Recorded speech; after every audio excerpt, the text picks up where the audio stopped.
from the All Indiana Podcast Network. This is AC's Conversations. AC's Conversations is about sports, music, TV, movies, and more. Everything and more. Everything is ready to go. That include the latest news and rumors, along with interviews with the biggest names in sports and entertainment. This is AC's Conversations with your host, News 8 Sports Director. The man is the real deal. Let's go to work, brother. Anthony Calhoun.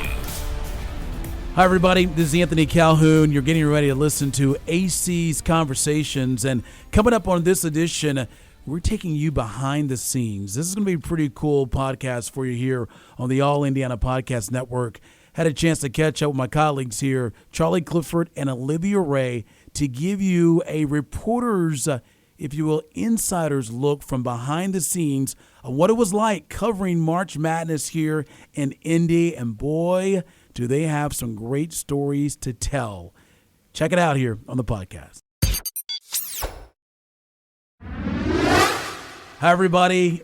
This is going to be a really cool All Indiana Podcast Network edition of AC's Conversations, because today, I wanted to change things up. I wanted to give our listeners a feel of like what it was about covering an unprecedented event, the NCAA tournament, the entire tournament here in Indianapolis. And everywhere I went for the last 3 weeks, everybody kept stopping me and asking me, what's it like going to the games? What's it like being around the other media? What's it like being around the players? And so I said, you know what?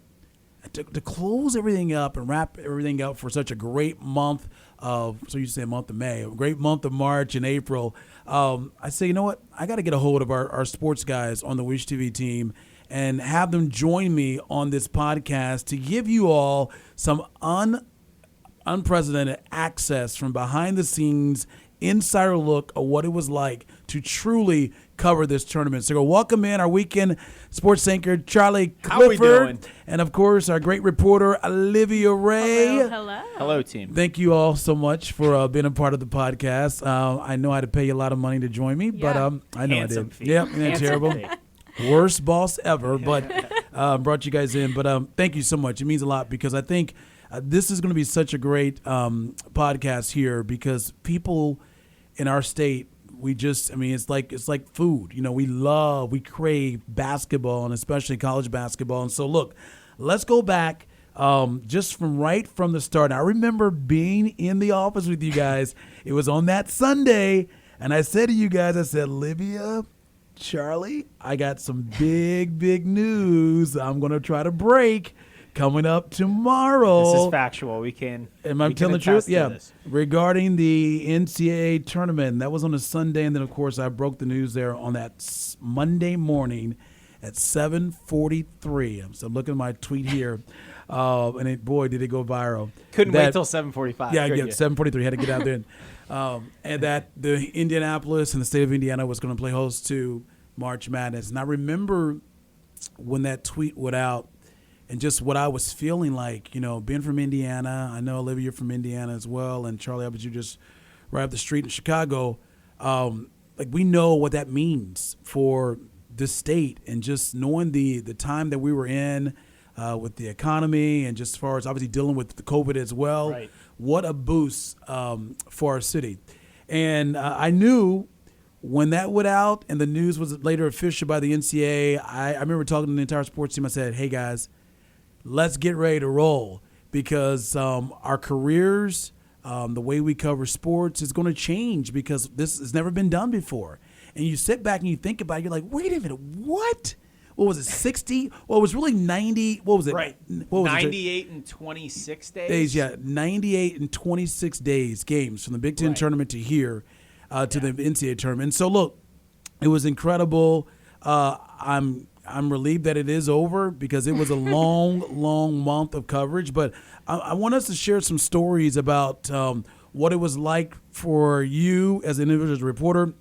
And then we'll go behind the scenes and talk more about, covering these teams. And you guys had, I got to say this, not just saying because they're in front of me, but so proud of our sports team and proud of the job that, that Olivia and Charlie did, because they really dove in and got some really exclusive, just giving our viewers the feel of what it was like being a part of the NCAA tournament, but also things that you just didn't know about until you saw the stories on Wish TV. But Charlie, let me start with you. And just when you got word that the tournament was coming, what was going through your mind, and how'd you just keep that inside for the month before or the 2 months before we got to the real business? You got to act professional still, right? I mean, I think we were all on the train.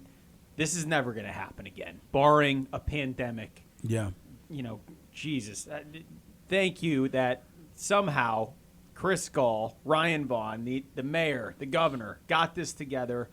But I think we initially were trying to figure out, what are we going to be able to do? What does the bubble consist of? We all heard it's going to mirror Orlando. I remember talking to one of the first coaches that got here, Winthrop's head coach, Pat Kelsey, because they were one of the first teams to punch their ticket.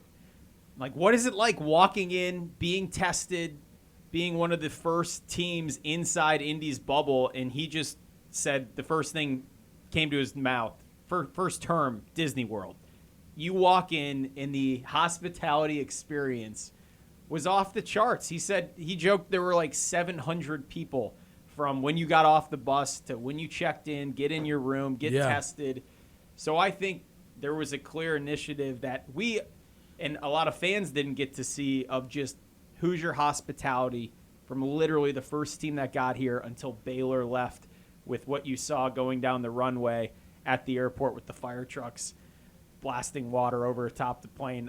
Indy went to work and never stopped, and it was just so cool to be a small part of that. Yeah, and I recall real quick before we get to Olivia, how I remember hearing that soundbite, the sound from the Winthrop coach, how you, like you said, 700 workers. You feel like you're in Disney World because everyone was here to serve. And to hear those moments like that, we know it.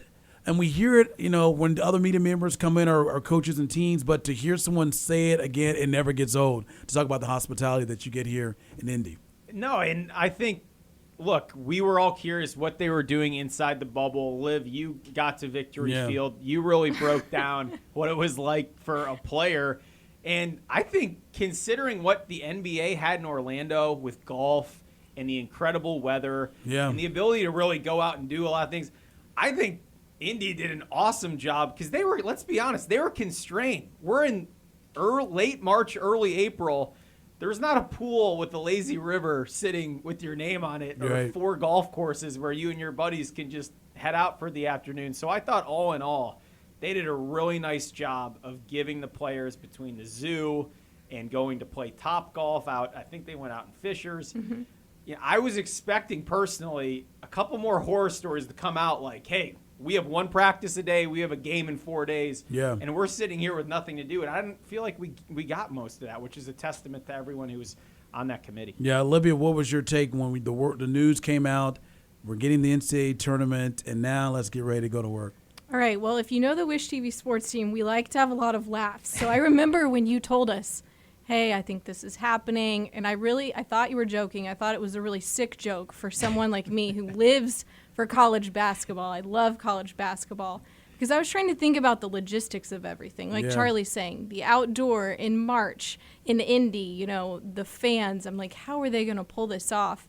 And the fact that it all came together was incredible. And then the moments in between, like you said, being a small part of it, we were talking to college coaches leading up to it. And we were telling them things that we were hearing through Sports Corp, like, you will have an outdoor place to run around at. We do know they're marking that off for you. Yeah. We were like breaking news to the coaches, which was funny because it was all so secretive and all so locked down, but it was all so well executed. Yeah, I totally agree. And, what impressed me more than anything is just how much for the most part, how organized things were. I mean, you're talking about all these teams, 68 teams, less than 3 months to put on this event, and not to hear a lot of complaints at all. Because let's look at the age that we live in now, in this day and time.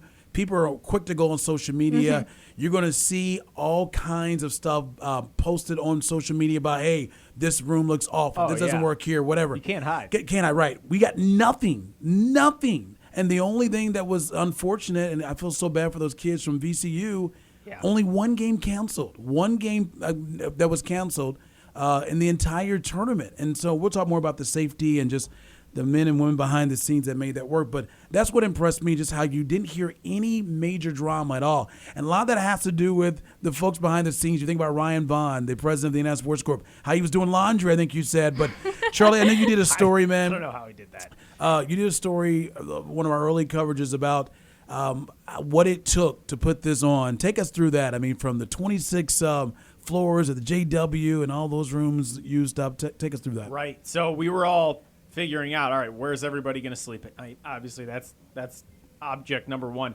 4 hotels. Phil Ray at the JW. As AC mentioned, 26 teams. You had the JW. Yeah. The other Marriott, I should say, the Indianapolis Downtown Marriott, which had 16, and the rest were scattered through 2 other hotels, plus the officials, which became such a great story with, obviously, we had a COVID situation with officials to start the tournament. So to really play through that smoothly was incredibly, but the venues was the number one thing. I think folks on the outside, NCAA tournament games at Hinkle Fieldhouse. I mean, this is just monumental stuff, AC, as you led off earlier, in terms of Hoosiers, what we care about. Yeah. Just seeing games there, seeing how hot of a ticket that was. And then I think across the board, the venues, the Coliseum, let's be real, held up.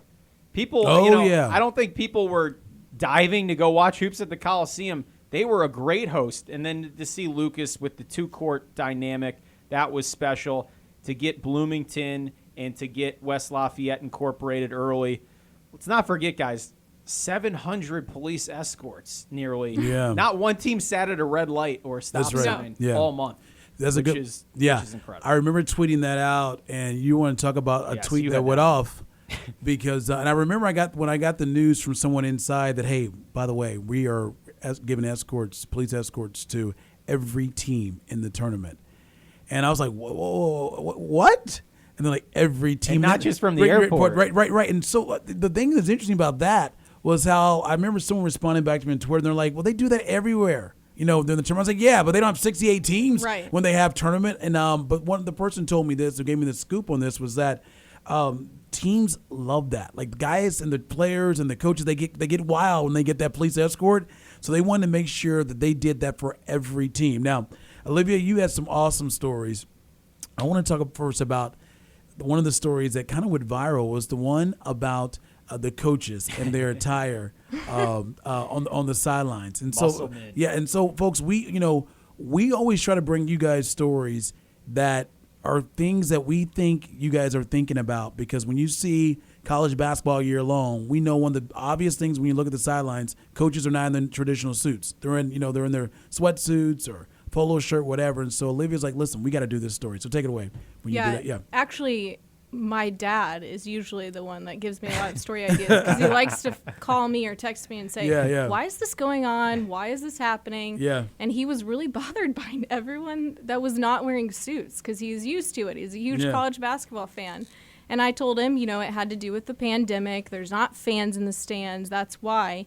And then I started asking around, and I actually found out that it was health related, that if they were having to get out and get this dry cleaning done, that it was going to cause issues when the season had started and things. Unbelievable. So, that was a good nugget. I didn't know that. Yeah, so it was fun to dig deep in that, and then I found out after speaking to some of the coaches that they do not want to wear suits anymore. They're done with them. And they're like, we don't want to go back. We're done with it. And so this might have been the tipping point. We may never see them again. Quarter zips are here to stay. In fairness to Eric Musselman, he can't be jumping on tables at Hinkle after winning tournament games likes in a full suit. Yeah. You got to be mobile. Right. He likes to get really crazy. Sometimes he likes to take his shirt off in the locker room, so the suits are too much. That is a good nugget, because I remember when you did that story, I did not know that was really the reason behind it, as far as with the dry cleaning you mentioned. What do you think? I like to see him go back to the suits. I don't know. But I love suits and I love blazers and things like that. What do you think, Olivia? Take from the players. I asked them about it, and they said, I'm fine as long as they're kicking up their shoe game. If they have expensive shoes on, then we're fine with it. We like it. Wow. Okay. What about you, Charlie? I can bring them back. Come on. It's part of the coach aura. Yeah. You're so old school. I will go back to something I just saw coming into this. The Pacers dug up some great retro photos of Slick Leonard back in the day. Yeah. Some of these suits. I mean, come on. This is timeless stuff. The whole practice jumpsuit thing, I get it's comfortable. We got to bring the suits back. All right. Well, I want to give the folks, and we appreciate everybody checking out the podcast here today and talking to Olivia Ray and Charlie Clifford's. Let me ask you insiders. questions. Yeah. Go ahead. You've been here 23 years, man. Yeah. You've seen Super Bowls. Yeah. You've seen Final Fours. Where does this stack up on your all-time list? I know it was different because the fan, it didn't have, let's be honest, it didn't have that feel of a true Final Four where the city was just mobbed with people. But to do it wire to wire as Indy did it, how would you put that in perspective? I think I will. I'll rank it higher than the Super Bowl, and here's why. That may sound like, oh my God, what is he thinking, right? I think because what our city did. We had 3 years, 4 years to prepare for a Super Bowl. This was this, as I said, I can't say unprecedented like more than enough, right? I mean, this came out of nowhere, knowing the time that we were in, knowing that all eyes, I know the Super Bowl happens too, but like all eyes are on our city, our state, not just one weekend. Right. We're talking 3 weeks, right, okay? Not just for 4 hours. Exactly, not just for 4 hours. And so for me, despite not having all the fans here and not having the ability to be able to cover like we've covered in the past, but what this city did and what it put on, I have to rank it higher than the Super Bowl because just what we did as a city and the effect it's going to have moving forward. I mean, people don't understand this, but I think I even tweeted about it too. Like, it's going to be so cool hearing the announcers say, let's go down the street to Bankers Life Fieldhouse. Let's go up 1.5 miles. Let's go up 4 miles up the road to Hinkle Fieldhouse. I mean, all day long, all night, primetime coverage. And to have that type of deal going on every night, or for those 3 weeks, you can't match that. And so I think by having it here like they did, it's going to open the door for so many conventions and future tournaments. And you think about the tournaments we got coming here next year. We got the NCAA tournament next year. And telling you now, you're going to go back to this podcast. Put your idea out there. Hey, they actually talked about it.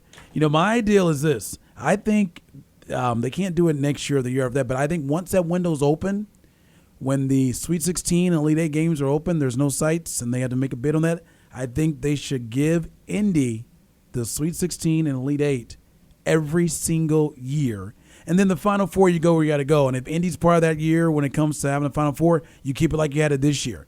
I think there's no other city that can pull this off, but I do know they were asked, is there a possibility of keeping one site going into the Sweet 16 to the Final Four? And that's something they said they may consider. And talking to our guy, Chris Gall, there are a lot of research behind why it works for like sponsorships. City saves tons of money with the travel for the team. So that's another story. But I would not be surprised. And you want to talk about a gift to our city. And I even know someone said, well, I wouldn't use the word gift. I would say, a matter of fact, my buddy Craig Hughes from St. Elmo, he said, I wouldn't say they should gift Indy. He'd be happy about but he that. was like, we've earned it. And I think the city of Indy has earned this. And I don't, here's another thing too, guys, when the city's done a great job. Every time we send out tweets or you saw tweets about people saying how great Indy was, I never got to people complaining or fighting against no, they did a horrible job. You're going to get that. Someone's going to give their opinion job didn't work out. Here's why it wasn't good. Never got it at all.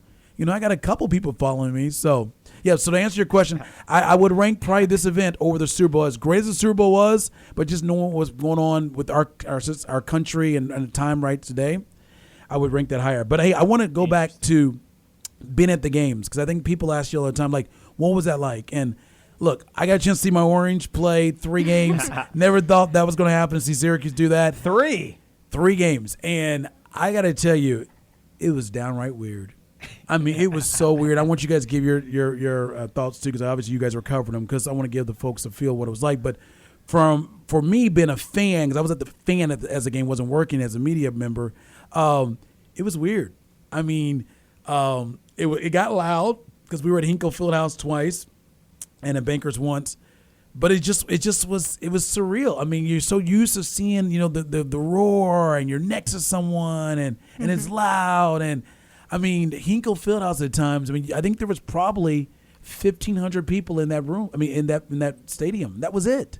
And so, It's an average high school game. Yeah, in going into the March. game, no line at all. You got your mask, you're going right in. That will never get old. Right, concession stands. Basically walk up, do what you got to do. And so it was definitely different. What was your take, Charlie? I got to quarterback. Olivia, you got to lead it because you did the heavy lifting for us on the weekends. Yeah. Well, I will say that it was weird, but you felt lucky to be in there. That's right. Because Yeah. you were one of so few of people. One of the strangest things for me is I'm sitting on media row.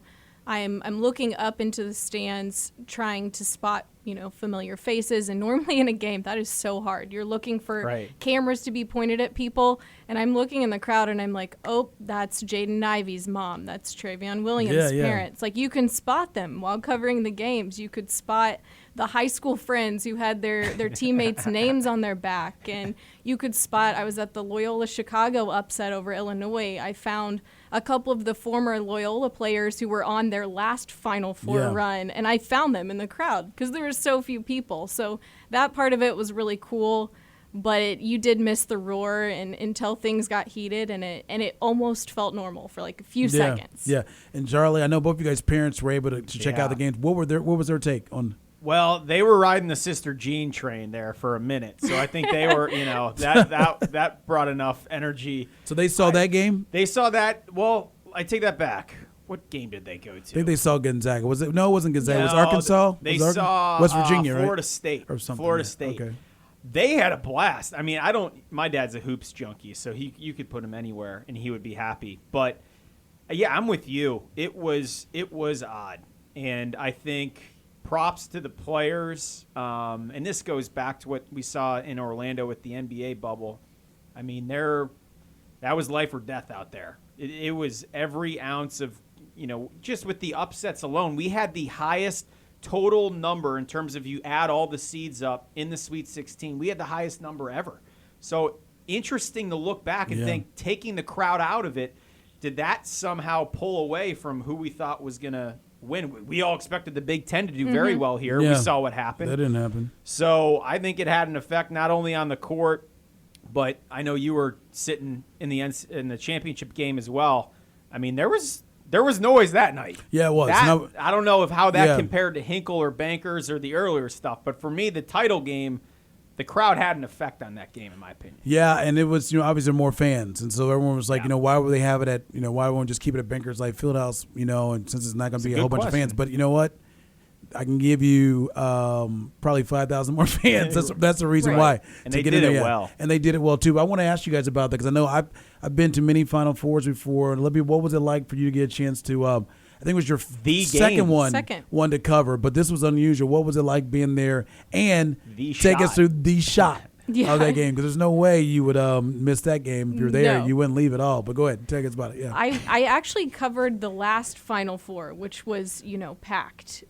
From top to Wisconsin, bottom. right, Duke? Yes. Yeah, okay, and so it Charlie, was, you covered that too, right? Oh my gosh, that Kentucky-Wisconsin game. Yeah, it was unreal. Okay, but go ahead, Olivia. Yeah. So that was a blast, but it's jarring when you think about covering that and being down in media row at the Final Four at Lucas Oil this year. The media, we were put in suites up top to watch. So local media was spread out in suites, Took care of us. And we sat up there. Which, I mean, if you're a media member, you're not spending a lot of time in suites. I can promise you that. That's right. We don't have the funds for that. Unless you're rolling with AC and Yeah, he's like, right. hey, it's halftime. Come on, we got to go down. Right. Yeah. So it was a neat experience with the people you see almost every day, even though you're competitors, you're not in that moment. And so it was nice to share that with them. But the crowd had an effect on the Final Four game, Gonzaga UCLA. I mean, it was incredible, and I don't think anyone talked for the last 2 minutes of the game because they're like, are they going to pull this off? They're going to pull it off. So what was it feel like in the stadium when that shot went down? UCLA fans were not happy because they were the ones that were like, we're going to do this. We've pushed overtime. We're going to do it. Suggs jumped on the bench. I think he knocked over a Gatorade, punted a couple Gatorades, and and everyone was going insane. I can't imagine if that was full, because there would have been fans all over that court. Yeah. And that's a moment you're never going to forget. I mean, think about that. Whoever watched that game, especially being there, you'll never forget that moment. Like I was telling you guys back in 1992, I still can remember, you guys weren't even alive, when the whole Christian Laettner deal. I was rolling around. Yeah, you guys are rolling around, making me Come feel on. so old. But, I know exactly where I was, the time. Remember seeing the shot, Saturday night game. Oh my God, Philadelphia. I know what was going on.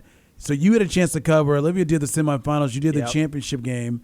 And you did mention how the crowd was, and I was there for that too. And it was you could definitely feel, you could hear both teams, Gonzaga and Baylor, had a lot of fans. And look, the hex is still in place.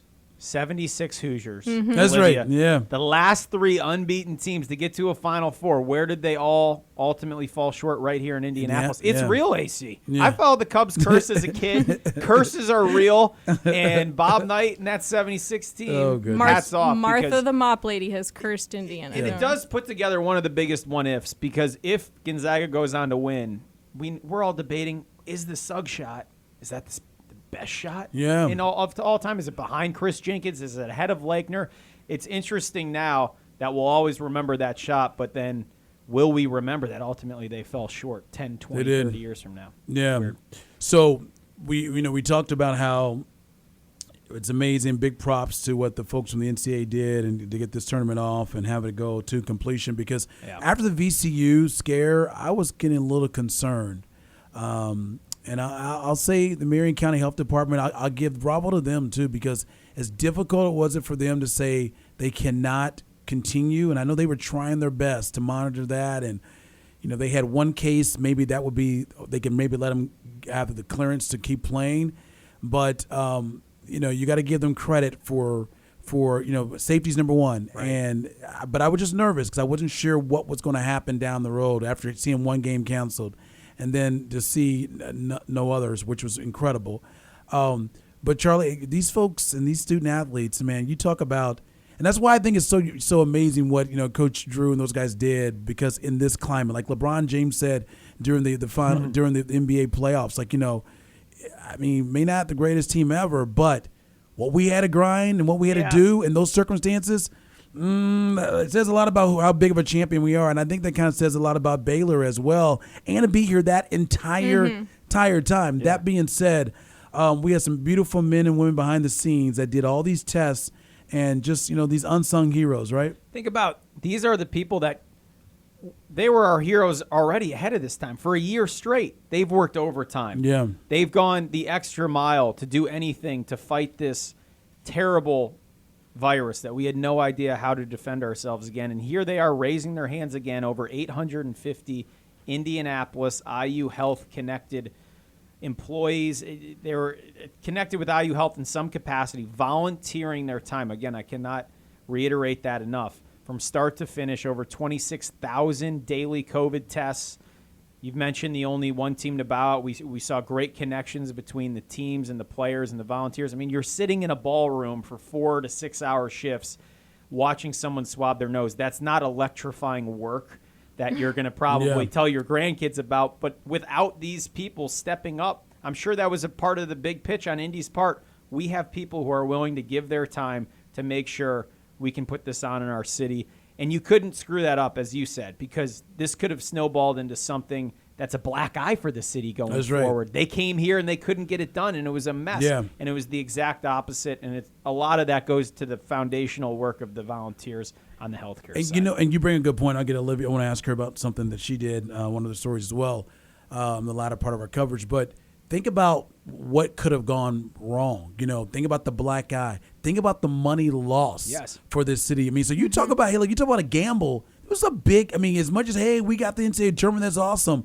But boy, you get it wrong. You talk about the loss of money and the economy down the road. Conventions that thought about coming. Exactly. Nah, they had problems here. They couldn't, players had a horrible experience. All the video you see on social media, nope, that didn't work either. So, and that's why I think it's so amazing that they were able to get it done at the highest levels they were able to do, because there could have been so much that could have gone wrong and could have damaged this city moving forward. And now the flip side of that, where it's like, look, now the beautiful rewards. So it's like, look, every city will say we want it, but when you're in it, you're like, whoa, I don't know if you really want it, because there's so many demands on trying to put on an event like this, and you better be good at it. And that's the reason why the NCAA always said, look, we know they're in the backyard, but they may be in the backyard, but if they can't get it done, we don't want to go there. We'll go elsewhere. Oh. But they knew they could get it done here, and we can get it done here in Indianapolis. So that being said, Olivia, you did a cool piece, and a lot of people talking about this, a thank you note to the city of Indianapolis and all the folks behind the scenes as well, the first responders, you name it. Take us through that and how that all came about. How cool was that? Yeah, well, if you aren't familiar with how we were covering and asking questions to the athletes and coaches this year, it was all via Zoom. And so every day there was a scheduled time slot for each team. So for hours, I know all of us sat on Zooms with our virtual hand raised to ask questions. And so as soon as I would get called on and ask a student athlete or a coach, you know, how do you feel about Indy? What do you want to say to the people here? I mean, they would smile, they would grin, and they would just pour their heart out because they were so grateful to be here and for the opportunity. And the coolest moment for me, capping this all off, and I didn't even get to include this in my story because it was after it was all said and done, but I drove by the JW on the night of the national championship. I wanted to see the final bracket. Charlie and I live downtown. We loved to go sightsee. So it's a couple blocks from my house. I walked over there, and at that very moment, another police escort rolls by, and it was Baylor. They were getting back to their hotel. And since they were done, they were champions, they won, they let them approach their family members. And it was Maceo Teague stayed there for almost an hour, and he went through each person and that said, thank you for making the trip. Thank you for being here. Wow. Thank you for cool. supporting us. And he was the last one out there. And they eventually were like, Maceo, you gotta go to Get bed. out of here. We gotta go. So they really Yeah. appreciated That's classy. every ounce of it. I love it. And how cool was that sign at the JW? I mean, Oh my gosh. I mean, granted, that started with the Super Bowl, and then it carried on. It's like every big event we have, they know how to use the front of the JW, and that was just so.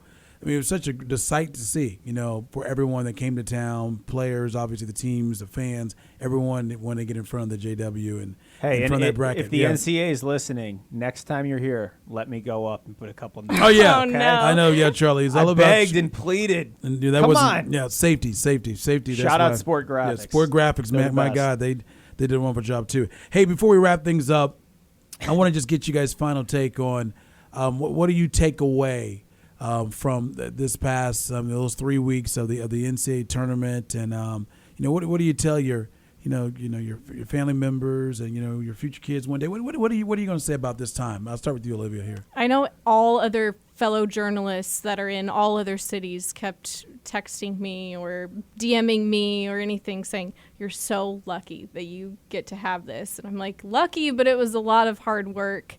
There was a lot of pivoting involved. We didn't get to cover it like a normal event. We had to jump through hoops. We had to go through different contacts.